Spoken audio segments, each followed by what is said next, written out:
Hello friends, I am Sharad Vaze, practicing chartered accountant for more than 38 years and also handling the disciplinary cases for about 17-18 years. Today I will be speaking about the last part of Code of Ethics. So this will be my last lecture on the series of professional misconduct. Now in the Council General Guidelines 2008, two more parts or paras to be studied today. The first one is indebtedness of a member. If a member or partner of a firm or the firm itself or relative of a member or partner is indebted to a concern or has been a guarantor to that concern or has offered his security for the loan of any third person, then he should not accept the audit in such circumstances. So, who are the persons covered? In a sense, suppose there is a bank, say State Bank of India. If the loan is taken by an auditor that is a member of the institute for a sum exceeding rupees 1 lakh, then he is disqualified. He himself has not taken the loan, but his partner has taken the loan, then also he is disqualified. If the firm itself has taken the loan, then the firm is also disqualified. And not only that, if the relative of a member or relative of the partner has taken a loan from State Bank of India, then the partnership firm or individually the partners are disqualified to accept the assignment.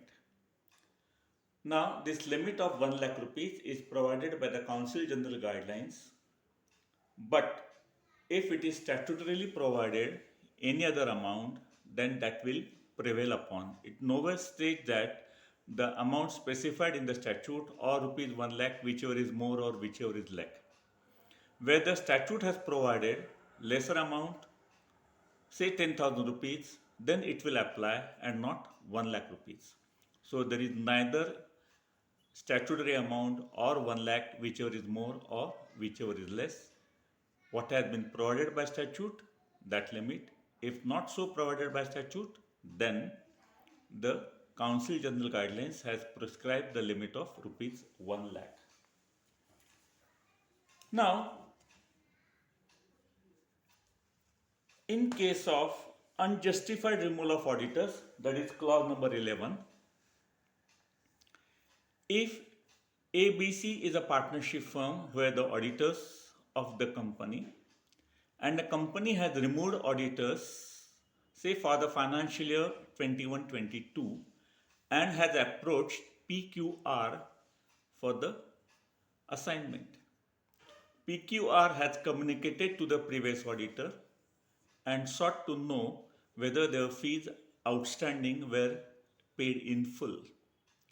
In the meanwhile, the earlier firm ABC had informed the institute for unjustified removal of auditors, and if the committee, disciplinary committee or the council or any other authority so appointed by the council informs that it is unjustified removal of auditors, then the new auditors shall not accept the appointment as such, even though they have been validly appointed by passing the necessary resolutions or by following the procedure prescribed by law. So even though the incoming auditor has communicated to the outgoing auditor and there are no outstanding fees payable to the outgoing auditor, nonetheless, it being unjustified removal of auditor, the incoming auditor or new auditor shall not accept such assignment. If it is so accepted, it will lead to professional misconduct. Nonetheless, in chapter 5 of Code of Ethics, volume 2, there are self-regulatory measures. Now there are 5 6 clauses. The In the opinion of the institute, self-regulatory measures are to ensure healthy growth of the profession and equitable flow of professional work among the members. That is the intention behind this self-regulatory measures. Now, what has been provided in para 5.2, the statutory auditor with more than 10 or more members is the partnership firm who has been appointed as statutory auditor of an entity with 10 or more members, then such statutory auditor firm shall not conduct the audit of its branches. It should be done by the local audit firms with less than 10 members. The idea is that if the company has got say 20 branches and the auditing firm has got more than 10 members, and if all the member the firm does the audit of all the 20 branches and the head office, the self-regulatory measure requires that there should be equitable flow of work to local firms. So in such cases, the audit firm should not do the audit of branches and let it be got done from other auditors. Nonetheless, they have every right to visit or access to the books of accounts records of the branches, even though such audit is performed by the other auditors. So statutory rights which are bestowed upon the auditors is not done away with this clause. The idea is equitable flow of professional work among the junior members or junior partnership firms. Then, in case of joint audit, the self-regulatory measures require that large companies should be encouraged to appoint firms with less than 5 members as joint auditors. So you're a big auditing firm with more than 10 12 partners, then you should convince the large companies to encourage the partnership firms with less than 5 partners as a joint auditor, so that the junior auditors or junior auditing firm will have exposure to large company audits. So again, it will mean it is for the professional development. Then the para 5.4 provide that there should be a ratio of 1 is to 5 of unqualified members of the staff. But in computing these 5 members, the article students, audit assistants, peons, typists, etc. are to be excluded. That means other persons who have been recruited to conduct the audit, then the ratio should be 1 is to 5 for every member. The partnership firm should not engage more than 5 persons or 5 employees per partner. Again, the idea is that the member should be in a position to look after the work performed by 5 or less than 5 such non-qualified members.